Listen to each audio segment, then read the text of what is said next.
Merci de nous retrouver sur InfoLive TV. Voici les titres de l'actualité. Rencontre de premier plan entre Mahmoud Abbas et Bachar el-Assad. Le président syrien a reçu son homologue palestinien dans son palais à Damas et s'est principalement entretenu avec lui de l'état des discussions interpalestiniennes entre le Fatah et le Hamas. Les négociations de paix avec Israël étaient également à l'ordre du jour, de même que les pourparlers israélo-syriens entamés il y a un mois sous les auspices de la Turquie. Par ailleurs, selon le quotidien Al-Hayat, une rencontre pourrait se tenir très prochainement entre Mahmoud Abbas et Khaled Meshaal.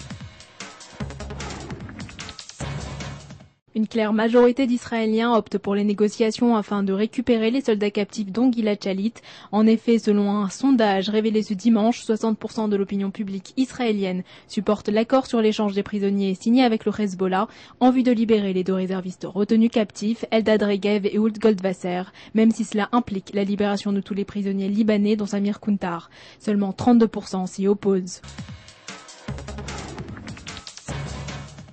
La Syrie serait prête à rompre ses relations avec l'Iran si les États-Unis acceptent de la soutenir économiquement et militairement. Telles sont les déclarations de l'ancien directeur du ministère des Affaires étrangères, Alon Liel, dans une interview accordée au Sunday Telegraph. Ce dernier est impliqué dans les récentes négociations indirectes avec la Syrie. La baisse du pouvoir d'achat commence à se faire ressentir par les chaînes de supermarchés. En effet, les ventes en mai 2008 ont été de seulement 1,6% plus élevées qu'en 2007, selon un rapport établi par Nielsen, ce qui représente une différence significative par rapport aux autres mois de l'année, tels que janvier, où les chiffres étaient plus importants que l'année précédente de 9,1%, ou le mois de février, qui avait affiché une augmentation de 13,8%.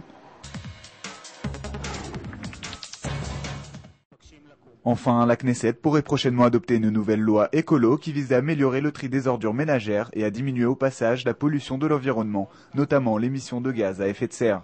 La loi, si elle était approuvée, permettrait la mise en place de bennes à ordures dont chaque couleur correspondrait à un type de déchet.